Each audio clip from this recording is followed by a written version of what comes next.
Trident Wargaming. Build it, paint it, play it.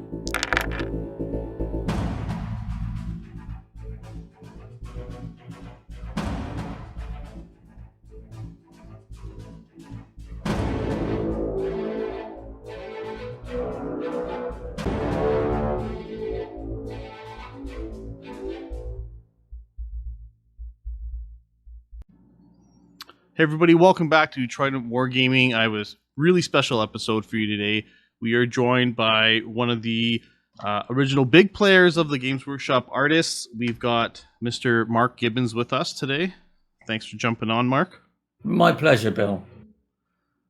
So for those of you who may not be familiar with the early days, this is what I call the golden era of Games Workshop, the second edition, third edition artwork and stuff.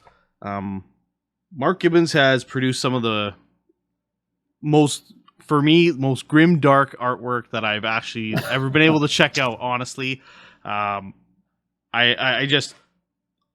looked at his art for so long as a kid. I was just showing him just before we kicked off here that this was one of the very first books I ever got that started me into my hobby. 1997, you're not reading that wrong.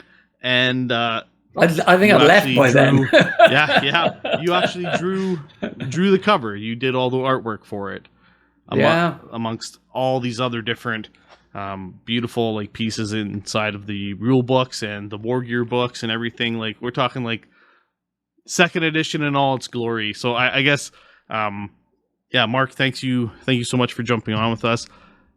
I guess to get started, tell us about your journey as an artist, starting with the early days of Games Workshop for you. I believe, from what I remember reading, it's you jumped into it the late 80s. Yeah. I dropped out of art college after 2 weeks of painting with custard and gravy and joined a hair metal band, clearly a long time ago. So it wasn't the greatest start to my career, but I'd always been a gamer. I'd always collected miniatures. Discovered D&D when I was about 13 years old, and that changed my worldview, you know. Yeah. So it was always something that I did. When I was trying to get the band thing going, in order to make a little bit of money to pay for guitar strings, I would do art, and it would be awful stuff. You'd get jobs for brochures for pest controls. Can you draw this cockroach going into a trap? Can you do this poster for a bank for our retirement fund? So it wasn't really what I wanted to do. Any chance to do stuff for Games Workshop. So I was just trying to find fantasy jobs in the UK at the time, which is harder to come by than perhaps they are these days. So anytime something like that came along, I would leap on it. Then I managed to break my arm in an arm wrestling contest, and I couldn't do anything for 3 months. And I realized what I missed most during those 3 months was drawing and painting. So I quit the band. I took Games Workshop up on their offer because they'd been sort of, would you like to maybe come to Nottingham and work for us? And I've done a few pieces. I think the first stuff I did a couple of pieces for the Lost and the Damned book, but it was the Space Hulk expansions, Deathwing and Gene Stealer, which were the first things I did that ever featured any of my significant amount of work. So in 92, I moved to Nottingham and joined the studio full time. And then between 92 and I guess end of 96, beginning in 97, I worked on, I think, just about everything that the studio made during those years as an illustrator. That's awesome. I'm trying to think why. I guess it was 4th edition fantasy and then 2nd edition 40K.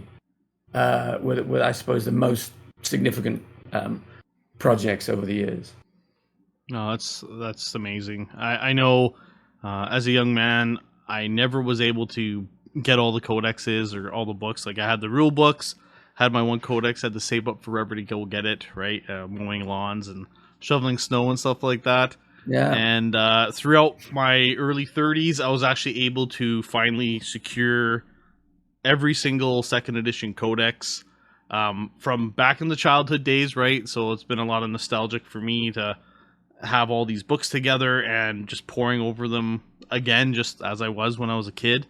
And what I found really profound, actually what made me wanted to reach out to you, because I saw your Facebook page online, was when my son, he's 5 now, poring over the artwork, the books, and he loves the pictures. He's like, "Oh, these are so cool." And I was like, "Oh, buddy, let me break out the books for you because you have no idea.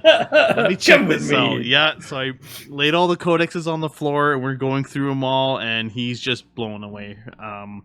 He's a big Chaos Space Marine fan, so he likes all the black and white Berserker pictures, Fabius Bile, like all those. He just loves it. He thinks it's so cool. Well, he's clearly a young man of excellent taste, because those are the most fun.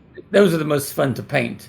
You know, Imperial Space Marines can get a little dull after a while when you painted 30 or 40 of them. But the Chaos stuff there's always room to play. There's always new interpretations, new spins you can put on those characters, because by their very nature, there's a little more elasticity in how you interpret them.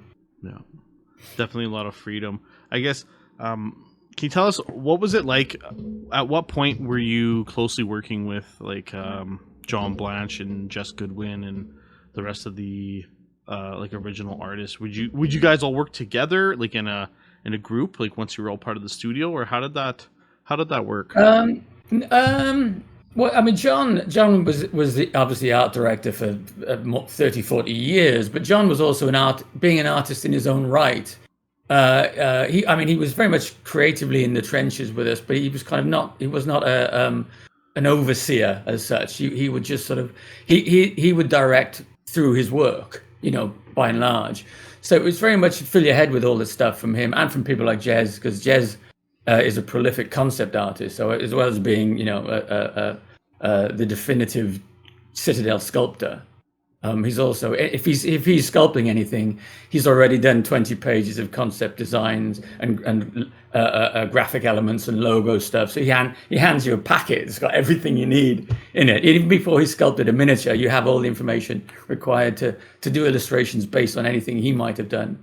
I think, which is why, of the work I've done over the years, I think some of the stuff I like the most, and some of the stuff that seems to have resonated with players most, is things like the Eldar and the High Elves. And all my Eldar and High Elves are based on Jez Goodwin's concepts and or miniatures, because there's that strength of design that comes from him as the source. Yeah. To all that stuff. But Jez, towards the later time I was at work at workshop, I was actually working out of the studio, and I'd come in once a month, and Jez and I would just go for lunch, and we'd talk about what we were working on. He'd have his sketchbook with him, and we'd go through the sketchbook and talk about stuff, and then he'd fill my head with stuff, and off I'd go. And I'd come back in a month later with some finished pictures, and I've drawn this now. So yeah, it was that, very collaborative. That's awesome. Very cool to hear, like, from your perspective, because obviously, growing up we're players, consumers, buying all this stuff, but you never really get to hear about all that inside thing, like the meetings and all the, I guess, the inspiration that comes from the designs and the sculpts and stuff. Like that's a pretty cool. The studio, I joined the studio. It was in a place called Castle Boulevard, which was this 2-story building that had a big open mezzanine, and you had a lot of the designers were upstairs, and then the artists and the production team and the miniature painters were downstairs, and they'd just be leaning over the balcony shouting ideas up and down to each other. So it was an amazingly creative space to find yourself in. Oh, that's amazing. And then yourself, while you were doing all the artwork, did you actively play in the systems at that time? Yeah, I'm trying to think. Was I doing a lot of playing back then? I don't know. I think if historically speaking, when I'm working on something, I don't tend to play it that much. I will collect and paint the miniatures, for sure. But I tend to find throughout my career, actually, even when working in video games, if I'm working on a game, I really don't want to be playing it when I go home. I need to sort of separate myself from it a little bit. But I've always collected miniatures and built armies, or attempted to build armies. You failed to build armies. Think, I'll just build a warband, that'll be enough. Yeah. And then never play with it. But there's always the ambition to be gaming with the stuff that I do. But people have said over the years, you seem to draw the miniatures. The proportions a little, they're the miniature proportion. Like I'll draw a Space Marine, his head will be too big. and its hands and its feet will be too big. It's because I'm drawing the miniature because what I want to do is illustrate the miniature in the world rather than the real thing. And that's not really the right way to do it, but it's what I enjoy the most. You know, I wanted to make that closer connection between the toy soldiers and the world that they're supposed to inhabit, rather than going, I'll take a couple of steps back from that and reproportion the character and add extra detail that you can't get onto a miniature. I was like, no, all I want to do is illustrate the miniature. Yeah. So that's a little bit of an odd. I think I changed over the years. I think when I went back then in like 2005, when I went back as a concept artist and I was doing, and illustrator too, but mainly concepts, and I was doing stuff for like the Black Templars, I reapproached that, and the illustrations I did for things like the Black Templars, like for Helbrecht and Grimaldus, I made them more real world, as much as a sort of 8 foot tall, you know, genetically engineered super soldier can be. Real world. Yeah. You know what I mean? A bit more accurately proportioned to what they are in the 41st millennium. Well, that's awesome. I guess during that time, like, what was your favorite army or faction to like collect models for or paint for yourself? I think back then I had a bit of everything. I loved, again, a lot of the times it was down to the sculpts rather than the armies. So I had a lot of Jez's High Elves, I had a lot of the Eldar. I have in a case you can't see, I've got a 2,000 point 6th edition Plague Marine army. Oh yeah, it's all conversions. It's all, I didn't at the time. There was very little. There was only a handful of Plague Marine miniatures. So the army is almost entirely converted from loyalist forces with Forge World Death Guard conversion kits. Oh yeah, the chest, torso, and the head upgrades and stuff. And the shoulder pads and stuff. Yeah. And then of course, Workshop turn around and bring out these wonderful Death Guard miniatures, and they're like the scale is like, oh man, these are great though. I really like these. How can I continue building this one army, or maybe I just have to put my old Plague Marines to one side and just embrace the new cool. I don't know. I've still got lots of the new Death Guard, but they just look weird next to my lovely old army. That's always the big thing is with scale, as the game progresses and the models get bigger, better.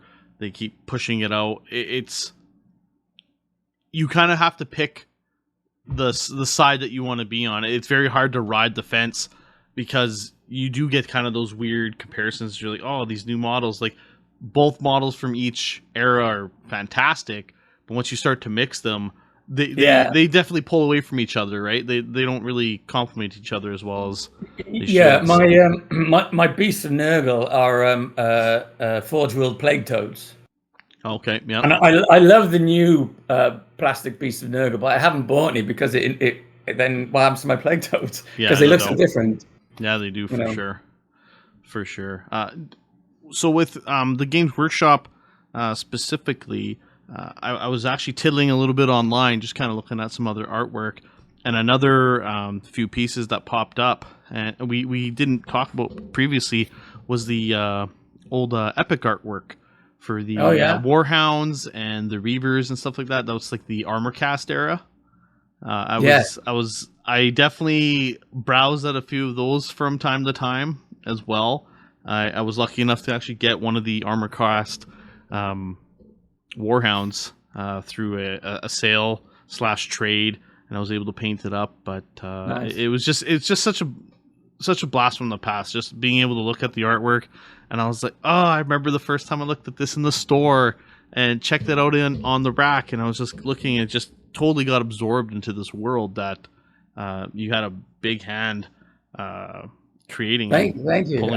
It's funny you mentioned the Reaver. Andy Chambers gave me a hard time, who some of your viewers will know as the 40K Overfiend for 2nd edition. Yeah. He gave me a little bit of a hard time about the Reaver, because it's stood towering over this burning city, and I've made it about 5 times as big as it's supposed to be. So yeah.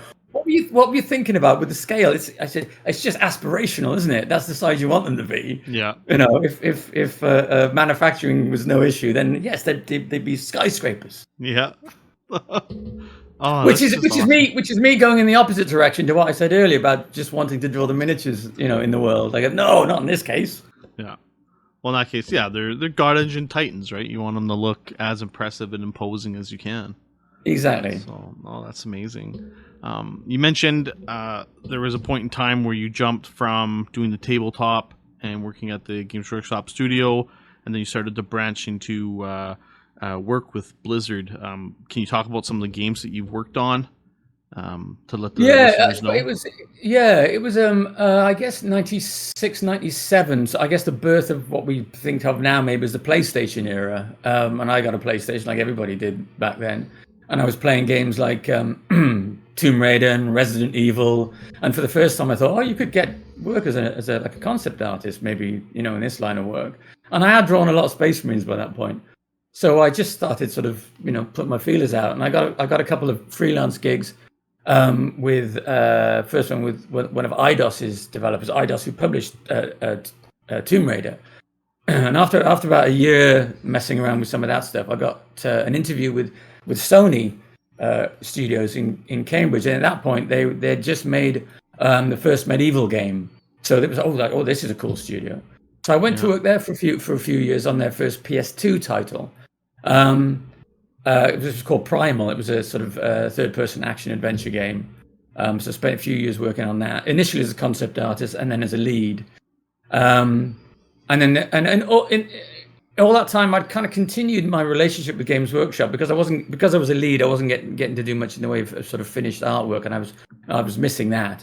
And Workshop at that point were licensing the IP to collectible card games, the Warcry card game and a 40K one. And meanwhile at Sony, we got the license to make the video game of the 24 TV series. And I thought, well, I do a lot of concept stuff, and there's not a lot of concept work to do for Jack Bauer. So I think I might take a break from video games and go back to Workshop for a bit. Yeah.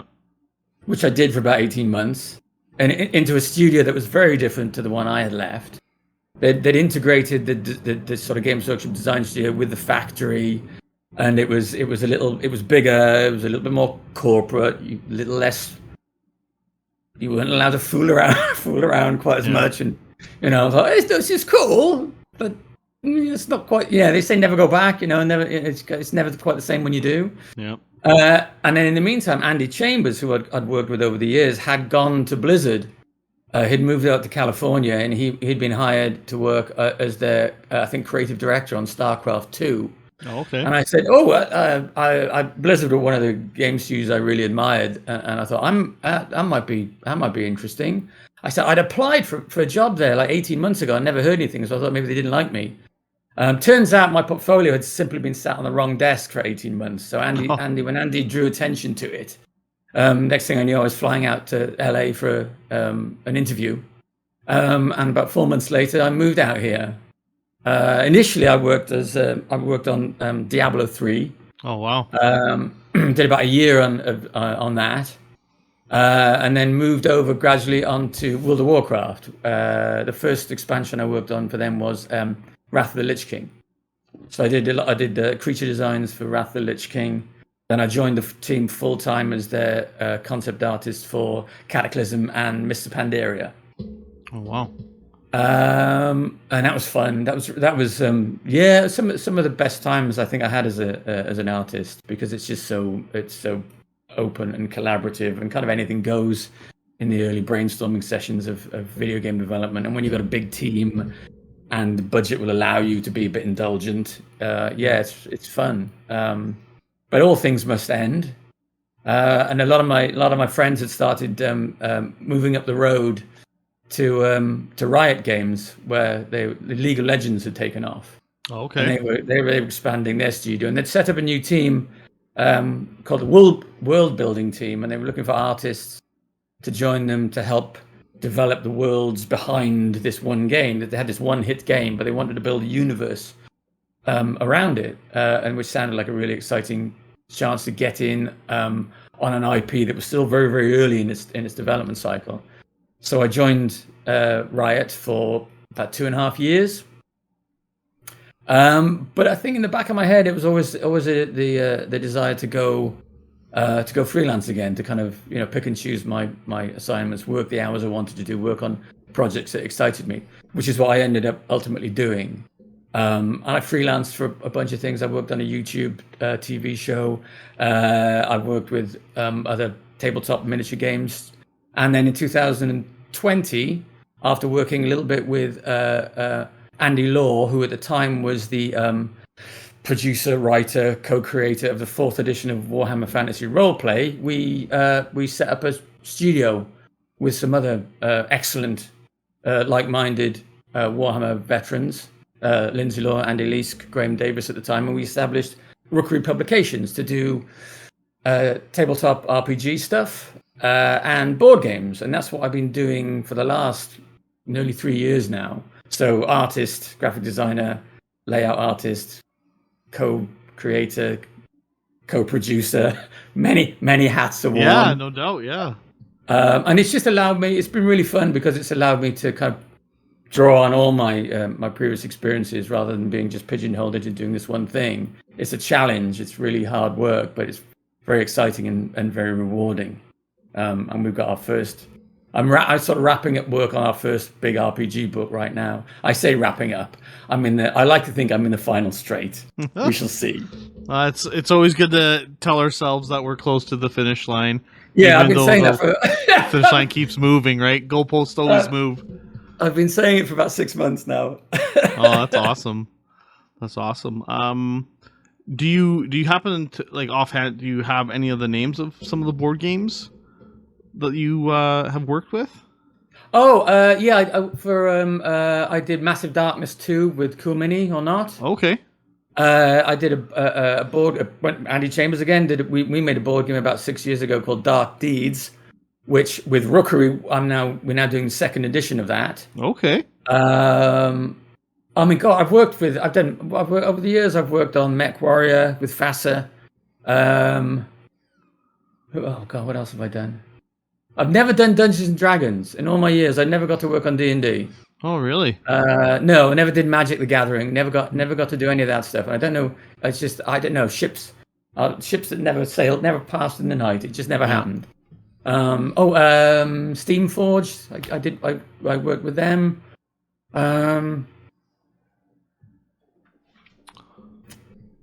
Yeah, it's the tabletop stuff. It's always been it's coming back to my first love, I think, and it's more of a cottage industry. It's maybe a little less glamorous than video games. It's less less Hollywood, but there's something. I think it's sometimes much nobler, maybe less showbiz. Yeah. But I kind of like that about the nature of the industry. That's awesome. Oh, that's just super cool. I guess now. Coming from those early years with all the kind of the grim dark aesthetic, myself, like I've played throughout the total of now 10 editions. The artwork is really good. Like I love the modern stuff, but it's missing that kind of that grim dark feel. How do you feel comparison wise, like from the early artwork to now? Do you feel like they've obviously taken a big step back from how like dark the imagery is?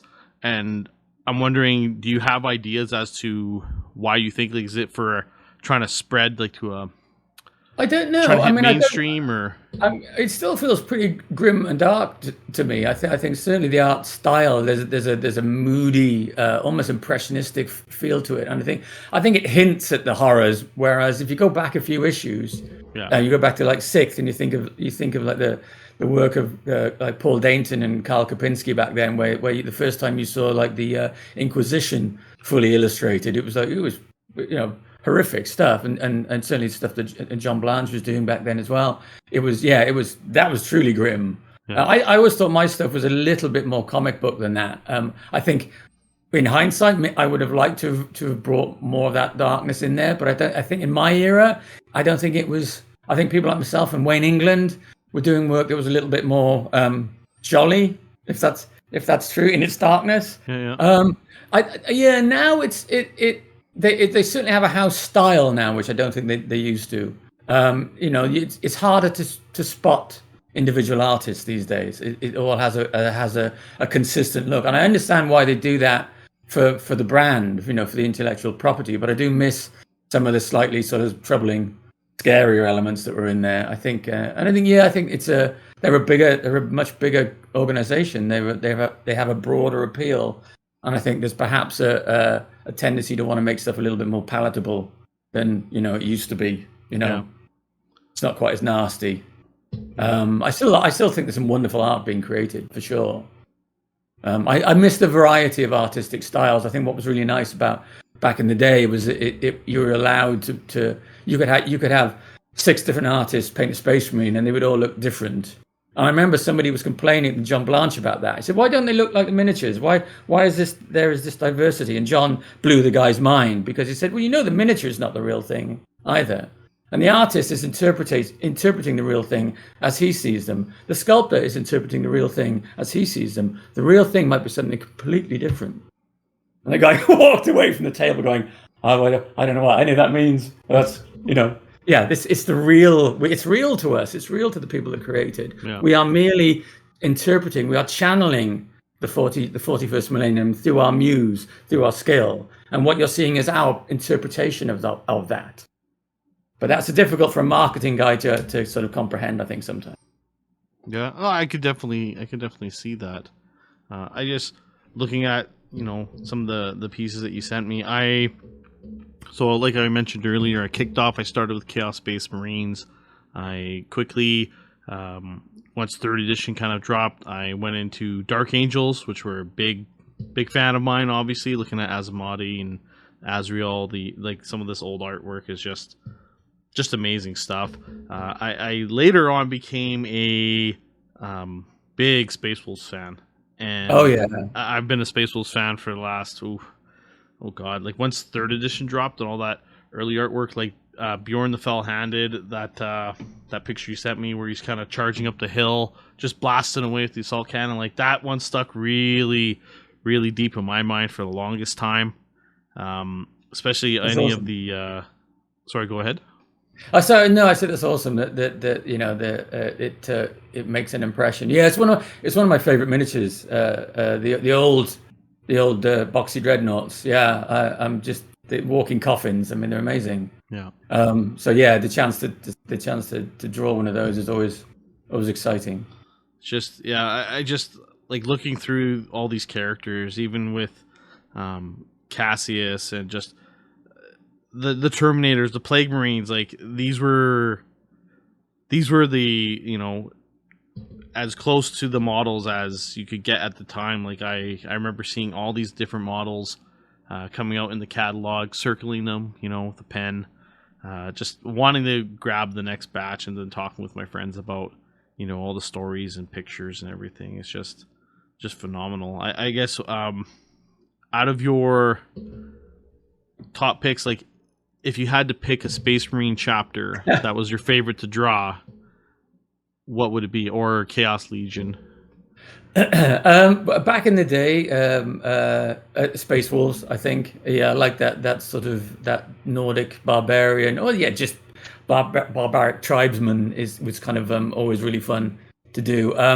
Although I have to say Black Templars now, because I was involved in along with Graham McNeil, wrote the book, and I got to do the concept art and some of the illustrations for it. So to get to put that much of a spin, to be involved in the process from first concept right through to finished illustrations. So you get to the calls you get to make in sketch form. Yeah. You get to illustrate, and then that's translated to the miniatures. That always leaves a big impression for sure. Yeah. So probably Black Templars these days, if I was going to call out a favorite. Oh, that's awesome. And was that basically the process? It was always kind of sketch, concept art, and then it went to sculpting, and then you kind of met in the middle? No, I mean it varied. It depended on sometimes on the who was doing the sculpting. Sometimes because there was these days the lead-in time from first concept to finished miniature, because it's plastic. Well, when I was back there sort of 15, 20 years ago, that took 18 months to get all the metal molds made. prior to that, when it was metal miniatures, you were looking at least 3 months to go from the sculpt to having cast up enough to actually be able to release the product. So it was a much shorter release window, but still you'd find the illustrations would kind of come along at the end once the book was together. Say, okay, we've got these holes to fill in the book. Can you do us some art? So usually the miniatures were done before the artwork, and you would have a miniature, or if you were working with somebody like Jez Goodwin, you would have concept sketches to base the art from. That changed a little later. Certainly when I was there in sort of 2005, we were definitely doing concept art before the sculpts were getting made. So working out all the helmet designs and the fact that with the Black Templars that their weapons are bound to them, they got the manacles and stuff, that came from sketches, and we like that, we're going to put that on the miniatures. So that's how that went, and then you get the miniatures, and the miniatures come back, and then you do the artwork based on the miniature. So that circular circle of life, as it is was really nice. Oh, that's awesome to hear. Especially with the Black Templars, I have a friend, Ted, who has always been a big Black Templars fan ever since that 3rd edition box set dropped. And then as we continue to play from 5th and on, Black Templar are just big for him. And obviously the imagery and all the Crusader style warriors was just super cool to see. So no, that's just excellent to hear that, you had such a big driving force and it's one of your favorites. That's very, very cool. That's very cool. I guess, what does the future look like right now? Like, do you ever have, I guess, future plans of going back with GW to work on stuff? Have they ever approached you about anything? No, I don't know. I don't think I don't imagine our paths will cross. I don't imagine so. I don't imagine I'll work for them again. I think what we're never say never, but I think what we're looking for are different things. I think the style of art that they like now is not the style of art that I make. And I think they've got a fully stacked concept team. I don't know what I would really do there. And it's kind of like conquered ground. I mean, I do love the miniatures still. I do love the miniatures. I've been drooling over the Cities of Sigmar stuff that they got coming up. I think that's just some of their best stuff they've ever done. I will be buying that stuff. I've got, as a shelf up there, I've got like a dozen of the Underworlds box sets that I plan to paint, because I haven't got the time to do armies. I've realized that about myself now. I'm never going to build another army, very unlikely. But I can paint half a dozen miniatures. Yeah. So I've got every time I see one of those, I buy the box set and go, right, that's going. It's going on the shelf, and it sits on the shelf gathering dust, and I will at some point paint them because it's only half a dozen miniatures and it's not that intimidating. But I don't. Yeah. I don't know. Maybe there's a license thing we might get to work on again in the future. I'm talking to miniature companies because miniatures has been such a love. I would love Rookery, the company I have now, to do some miniature stuff. And now we've got all these amazing little independent STL based studios have popped up. Yeah. The idea of working on a range of miniatures to support projects that I'm doing with folk at Rookery, or collaborating on something entirely new, that would be awesome. I could certainly see that happening. Well, that's very good to hear. I like that a lot. I going through a lot of these old pictures. One of my favorite units in the game has always been Terminators. Yeah. The cool, close kind of confine artwork, like the Wolfguard Terminators that you have drawn up. Going through going back to the old school of the what is he called? The Genestealer Cult Magos, and he's blasting that energy kind of wave through the hallway, and the Grey Knights kind of stopping. Oh yeah. It's just looking at that. I guess what was the main feel like when I look at that, it draws me into that claustrophobic kind of feeling, that the whole Space Hulk I guess, theater is supposed to emulate. It's just very cool. Yeah, despite what I said earlier about not playing the games while I was working on the art, I was definitely playing a lot of Space Hulk when at the time that I drew that. Just a really fun claustrophobic, as you say, environment to explore and to play in. And with that particular piece, I guess I'd seen Raiders of the Lost Ark recently, or rewatched it, and I like the idea of the because you didn't get to see a lot of sort of psychic energy affecting characters, and again the idea that a Magus could blast apart a squad of Terminators was a scary concept. Whether that was actually game accurate at the time, I couldn't say. But I just thought that was a cool image. Yeah. Oh, definitely. So you were kind of with that Raiders of the Lost Ark. You kind of used the Ark of the Covenant kind of scene to inspire. Okay, that's very cool. Yeah. Oh, that's awesome. No, I love that. That's killer. That is killer. And then with just with the characters, like even looking at Grimaldus and Mephiston and all these, like I see some stuff from with Mephiston, like the flesh armor. Like I love that look. What do you think of the new resculpt of some of these characters now that have come out? Like there's the new Primaris version of Azrael and then Mephiston. Right. Yeah. I mean, I think Games Workshop handled the need to rescale the Marines in the most sensitive way they probably could, because I think if they just turned around and said, yeah, they're all too little, they're meant to be super soldiers and scale creep and everything, we're gonna have to junk the whole line and redo them all. I think the armies of torch wielding enraged Space Marine players descending on Games Workshop HQ, which is too horrific to contemplate. So I think the sort of the only way they could have done it was to say, okay, well, we'll just say that there's a new style of Space Marine armor, the Mark 10 Primaris, and we'll introduce those, and then we'll slowly build the range out until we've given players pretty much everything that they had before, and then we'll just nudge the firstborn into the corner, and hopefully by then everybody will be okay with it. I don't know how else they could have done it, really. I was a bit concerned that they were going to phase out the Terminators, that they weren't going to bring them back. I think it was is it the Gravis armor, the sort of the heavy intercessor armor? Yeah. I thought, is that the replacement for Terminators? And then when I saw they did the Terminators, I said, no, they're keeping the Terminators. That's fine. That's good. Yeah, that was always my one of my fears when the Primaris stuff dropped. I was really hoping they were going to keep that old feel, especially with the Indominus pattern. Like this refresh with the newest Leviathan pack, it still has that old feel. It still has that old artwork look, just bigger scale, which obviously looks very nice, like next to all new models.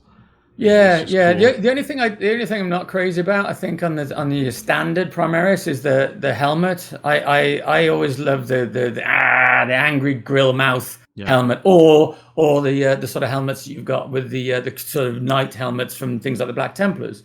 But because the helmets are still in, swap. If I were building a unit of Primaris for anything, I would definitely do helmet swaps. But everything else I think is great, and I'd probably go with like the Blade Guard veterans and stuff like that, because I like that Baroque detail. Yeah, it's a very neat style. So the one question I had, because I have seen a few different pieces throughout the years, obviously with Asmodee on the cover of the catalog, and then a couple pieces here and there, like in the codexes. You're primarily a black and white artist, from what I could gather, like from the early artwork. Yeah. Oh yeah. Was the color, was that something that you did color through, or was there a different person that would apply color, or how was it was. Yeah, well, we at the time the greatest need was for internal artwork, which back then was black and white.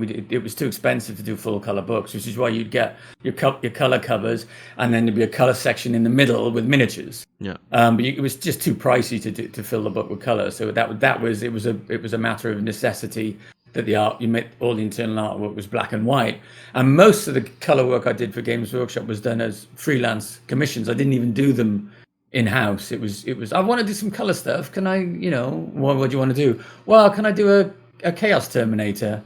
All right, do a sketch and then bring the sketch in. If we like the sketch, we'll do it. Things like the Orcs, the second edition Orcs Codex, that was a freelance piece. That Paul Bonner was doing freelance color stuff because he was too busy doing black and white, which is amazing to think about when you think of the quality of Paul's color work. So yeah, because we had Dave Gallagher was the primary in-house color artist, and then we had people like Jeff Taylor that would do these the big box spreads. He did lots of those. So for the handful of us in-house illustrators, most of our time was spent doing black and white pencil work or ink work. Yeah. Oh, that's awesome. I didn't know that it was kind of done like that. So the Asmodee cover. Yeah. Was it Asmodee or Azrael? I can't remember. I was getting confused. Asmodee. The Interrogator Chaplain. Yeah, that was another freelance piece. Just done because I wanted to do it, and then they found a use for it afterwards. Oh, really? Okay. Yeah, because with those things, because I was doing them as a freelance. You couldn't do them on a tight time frame. Yeah. Because you're only doing them like evenings and weekends. So they had to give you like 6 months notice. Oh, so it was like, well, it'd be nice if you get this finished in time for this book, but we'll find a use for it anyway. So that was the case a lot of the time. I don't think with the Orcs Codex, I don't think it was like, oh, you're going to do the Orc Codex. I just said I want to do a big painting of orcs. Okay, well, we'll see what we use it for when you finished it. Oh, that's awesome. Did you ever get to dabble with some of the Gorka Morka stuff? Or was that that was after my time. They didn't do Gorka Morka until I'd gone. Oh, okay. I'm just browsing through this Chaos Space Marine Codex. If you're familiar with the Warhammer Plus, if you subscribe for the year, you got this fantastic looking model. It's the 3D version of one of my favorites. Everybody sent me. That picture. So right? many people sent me that the miniature as soon as they saw it. Yeah, it's like yes, I see. It's nice. It's very flattering to see like 30 years later they're making a miniature of a character that I did a piece for. Yeah, it's again it's a freelance piece. I just felt the urge to do to think it has that kind of it's stuck around that long in people's consciousness. That's kind of nice. Well, absolutely. It's just like I can't say it enough. It's definitely been a pleasure to view all your work as I've been playing through the years with my friends, and I know they're gonna some of them are just gonna freak out that I'm talking with you, chatting about all the artwork, because when I mentioned it to a few friends, it's very kind of you. It's very kind of you to say so, Bill. Yeah, no, it's just so good, and obviously being just a very cool, down to earth guy, and being willing to jump on and give me some of your time. That's well, I am sat in my hermitage. I am very little human contact. So if somebody says, "Oh, do you want to come on and chat about art and stuff?" It's hard for me to say no. Yeah, no doubt. No, that's just amazing. Do you have any sneak peek stuff that you can talk to us about current projects that we might see in the future? Anything that you can kind of give us a glimpse out without letting too much out of the bag if you're not able to? Well, I mean, I've been consumed by the first RPG book I'm doing with Rookery. We're building a campaign world that is what we're calling system agnostic. So the idea is you can play it with any tabletop RPG system you like, with very simple tweaks and simple tunes. So we're making it very easy to adapt to whatever world you might happen to favor. Or ideally, of course, we'd like you to use our own rule system, which we're also developing alongside that. And the campaign's called The Coiled Crown. It's a sort of classic dark fantasy.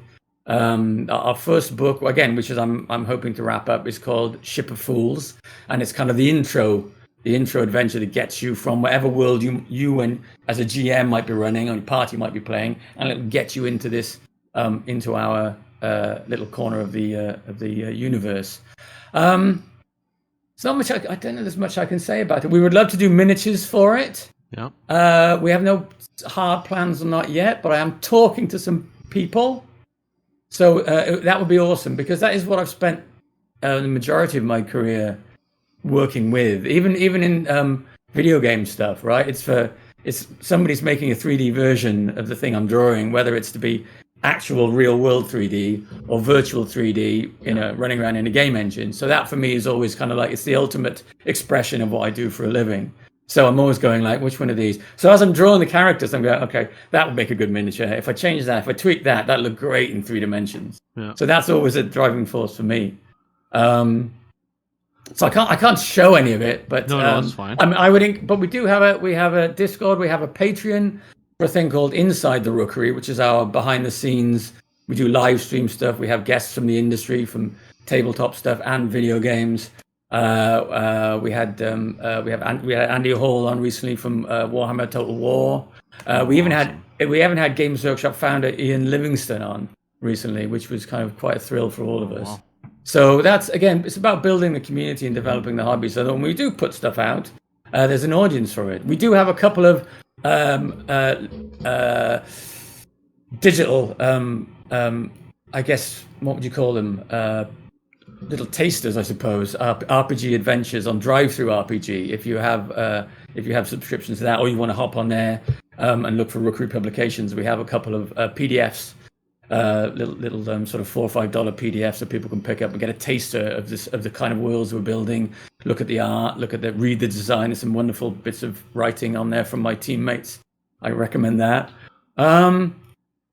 Yeah, so that's kind of the that's where I'm at for the next couple of months, trying to wrap this up, trying to wrestle this pony back into the stable. That's not the right metaphor.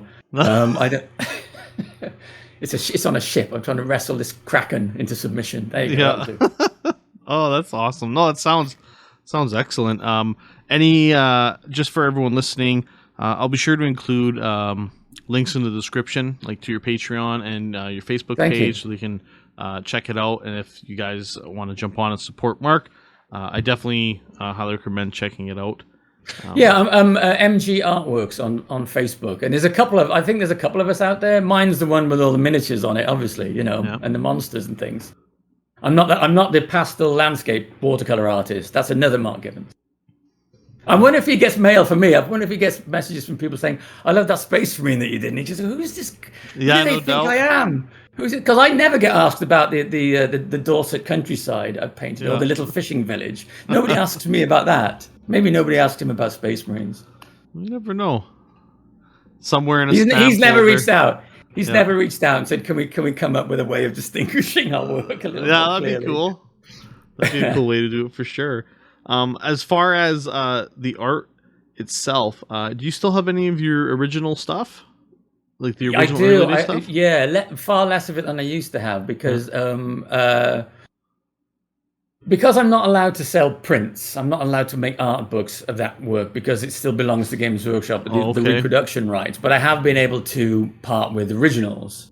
And people say, well, how can you do that? How can you bear to part with the originals? And that's easy, because I hate most of the work that I do. Most artists are like, oh God, I can't bear to be in the same room as that thing. So when somebody says, I love your art, I'd love to own an original, I say, you're more than welcome to buy one from me. Because I would much rather it hung on your wall and you enjoyed it than it sat in a drawer in my storeroom getting ignored, which is where most of my work sits.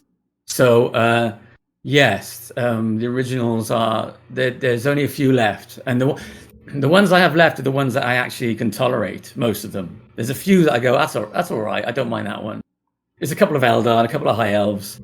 But most of them are like, oh, it's that Gene Steeler Magus and the Grey Knight. I still have that one. Oh yeah. I won't sell that one yet.